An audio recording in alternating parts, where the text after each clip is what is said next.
বন্ধুরা তোমরা কেমন আছো? আশা করি তোমরা খুব ভালো আছো, আমিও খুব ভালো আছি। আজকে তোমাদের আমি চিকেন কাবাব করে দেখাচ্ছি। আর এই চিকেন কাবাব করার জন্য আমি কি কি নিয়েছি তোমরা দেখে নাও। আমি চিকেন নিয়েছি, এটার মধ্যে হাড় ছাড়ানো চিকেন আছে, আর আদা রসুন আছে, পেঁয়াজ কুচিয়ে নিয়েছি। আমি কিভাবে করব তোমরা অবশ্যই দেখতে থাকো। চিকেনটা প্রথমে কিন্তু আমি বেটে নিচ্ছি, আর চিকেনটার মধ্যে আমি আদা রসুন একসাথে বাটবো, তার সাথে 2টো কাঁচা লঙ্কা দিয়ে দেবো। চলো বন্ধুরা দেখতে থাকো। বন্ধুরা দেখো, আমি চিকেনটা প্রথমে বেটে নিচ্ছি। কিভাবে করব তোমরা অবশ্যই দেখতে থাকো। এর মধ্যে কিন্তু আদা রসুনটা একসাথে দিয়ে দিলাম, আর এই 3টে কাঁচা লঙ্কা আমি কিন্তু একবারে বেটে নিচ্ছি।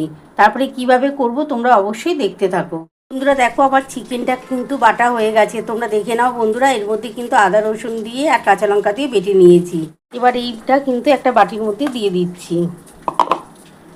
বন্ধুরা দেখো, চিকেনটার মধ্যে কিন্তু আমি আদা রসুন দিয়ে আর কাঁচা লঙ্কা দিয়ে বেটে নিয়েছি। এর মধ্যে একটু লেবুর রস দিচ্ছি, আর পেঁয়াজ দিয়ে দিলাম, একটা বড় পেঁয়াজ দিয়েছি। এবার এর মধ্যে নুন দেবো, একটু জিরে গুঁড়ো দেবো, একটু গোলমরিচের গুঁড়ো দেবো, একটু ধনে গুঁড়ো দেবো, সামান্য অল্প একটু। দেখো এই যে বন্ধুরা, সামান্য অল্প একটু জিরে গুঁড়ো দিচ্ছি, খুবই সামান্যই দেবো। একটু গোলমরিচের গুঁড়ো দিচ্ছি,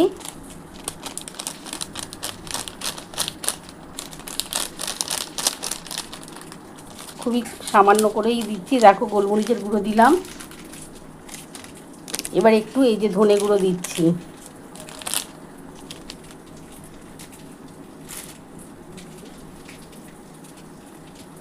এক চামচের মতো নুন দিয়ে দিলাম, আর বেসন দিচ্ছি।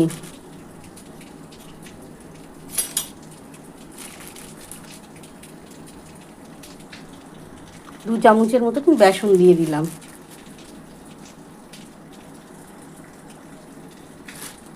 এবার এটা ভালো করে একটু মাখিয়ে নিয়ে তারপর কিন্তু এগুলো কিন্তু তেলের মধ্যে ভাজবো। আমি কড়া বসিয়ে দিচ্ছি, কড়ার মধ্যে তেল দিয়ে দিচ্ছি। তেলটা গরম হলে আমি এগুলো কিন্তু ভেজে নেব। দেখো, আমি কিন্তু চিকেন কাবাব করার জন্য দেখো কড়া বসিয়ে দিয়েছি, কড়ার মধ্যে সর্ষের তেল দিয়ে দিয়েছি। তেলটা গরম হলে আমি কিন্তু কাবাবগুলো ভেজে নেব। দেখো, আমি কিন্তু চিকেনটার মধ্যে সমস্ত কিছু দিয়ে দিয়েছি, তোমরা তো দেখিয়ে নিয়েছো। চিকেনটার মধ্যে আদা রসুন কাঁচা লঙ্কা তো বেটেই নিয়েছিলাম, তার মধ্যে পেঁয়াজ দিলাম, নুন দিয়েছি, ধনে গুঁড়ো, জিরে গুঁড়ো, গোলমরিচের গুঁড়ো সমস্ত দিয়ে ভালো করে মাখিয়ে নিয়েছি। আর বেসন দিয়েছি, 2 চামচের মতন বেসন দিয়েছি। এবার একটু সামান্য হলুদ দিয়ে দিচ্ছি, একটু সাদা সাদা লাগছে বলে একটু সামান্য হলুদ দিয়ে দিলাম। দিয়ে এবার এটা আরেকটু ভালো করে মেখে নিচ্ছি। নিয়ে এবার এগুলো আমি কিন্তু চ্যাপটা চ্যাপটা করে নেবো, করে আমি ভেজে নেব। আর এরকম চিকেন কাবাব কিন্তু দারুণ লাগে। সন্ধ্যাবেলার টিফিন কিন্তু তোমরা এটা করে খেতে পারো, মুখরোচক একদম দুর্দান্ত খেতে লাগে কিন্তু। দেখো কত সুন্দর করে বেটেছিলাম বন্ধুরা, ভালো করে মাখানো হয়ে গেছে। এবার আমি কিন্তু এগুলো ভেজে নিচ্ছি, ভেজে তোমাদের দেখাচ্ছি।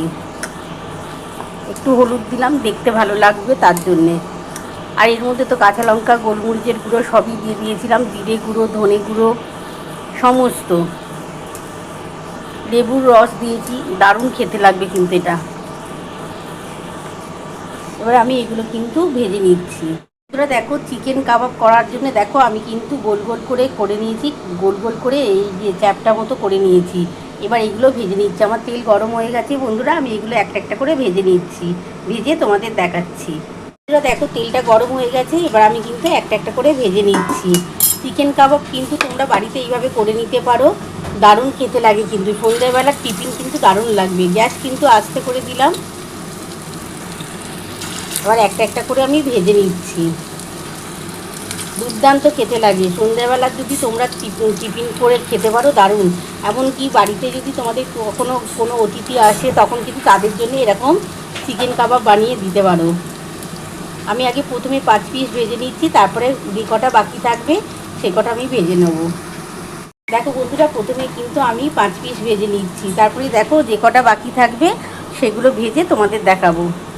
বন্ধুরা দেখো, আমার মনে হচ্ছে 1 পিঠ হয়ে গেছে। আমি কিন্তু এবার একটু গ্যাসটাকে জোর করে দিচ্ছি, এবার উল্টে দিচ্ছি। প্রথমে গ্যাস কিন্তু আস্তে করে আমি দিয়েছিলাম,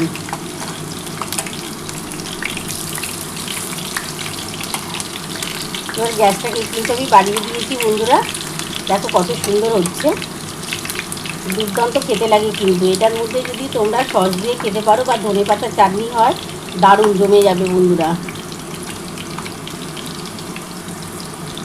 গ্যাস এবার আবার আস্তে করে দিলাম, আস্তে করে দিয়ে কিন্তু ভালোভাবে এটা ভাজা যাবে। প্রথমে একটু আস্তে করে দিয়েছিলাম, তারপর কিন্তু উল্টাবার টাইমে একটু জোর করে দিয়েছি। আবার এখন আস্তে করে দিলাম বন্ধুরা, আস্তে করে একটুখানি এপিট ওপিট করে ভাজা হয়ে গেলে আমি তুলে নেব। তারপরে যে কটা বাকি থাকবে আমি তোমাদের করে দেখাচ্ছি। দেখো আমার কিন্তু দু পিঠ হয়ে গেছে, দেখো খুব ভালোভাবে কিন্তু ভাজা হয়ে গেছে। আমি এবার এগুলো তুলে নিচ্ছি, তারপরে যে কটা বাকি থাকবে সে কটা ভেজে নেব, ভেজে তোমাদের ফাইনাল লুকটা দেখাচ্ছি।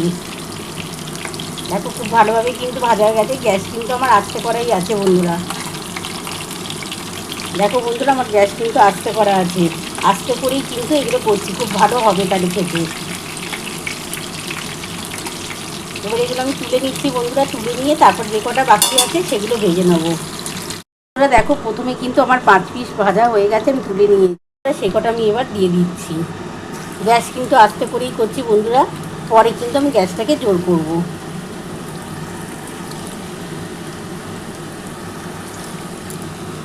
এই কটা আগে ভেজে নিই বন্ধুরা, ভেজে তারপর পুরোটা কমপ্লিট হয়ে গেলে আমি তোমাদের দেখাবো।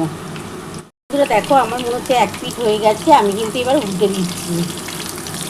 তোমরা কিন্তু গ্যাসটাকে একটু আস্তে করে করো, তাহলে দেখবে এই চিকেন কাবাবটা কিন্তু খুব ভালোভাবে তৈরি হবে। আর জোর করে করলে কিন্তু ভালো হয় না, পুড়েও যাবে আর ভালো ভেতরটা কিন্তু কাঁচা হয়ে থাকবে, পুড়ে যেতে পারে। দেখো আমার এটা 2 পিঠ হয়ে গেলে আমি তুলে নিচ্ছি, তারপরে তোমাদের দেখাচ্ছি। দেখো আমার কিন্তু 2 পিঠ হয়ে গেছে, দেখো খুবই ভালোভাবে করেছি। গ্যাস কিন্তু আস্তে করে করা আছে বন্ধুরা। দেখো আমার 2 পিঠ খুব ভালোভাবে ভাজা হয়ে গেছে, আমি এবার এগুলো তুলে নিচ্ছি। দেখো খুব ভালোভাবে হয়ে গেছে। এবার এগুলো আমি তুলে নিচ্ছি, তুলে নিয়ে তারপর তোমাদের দেখাচ্ছি। বন্ধুরা দেখো আমার কিন্তু চিকেন কাবাব নামানো হয়ে গেছে। কেমন হয়েছে বন্ধুরা? তোমরা তো পুরো রেসিপিটাই দেখে নিয়েছো আমি কিভাবে করেছি। তোমাদের যদি আমার এই রেসিপিটা ভালো লেগে থাকে প্লিজ একটা লাইক সাবস্ক্রাইব করতে ভুলো না। আর কমেন্ট বক্সে অবশ্যই জানিও কেমন হয়েছে। তাহলে এরকম আরও নতুন নতুন রেসিপি নিয়ে তোমাদের সামনে হাজির হব। Thank you.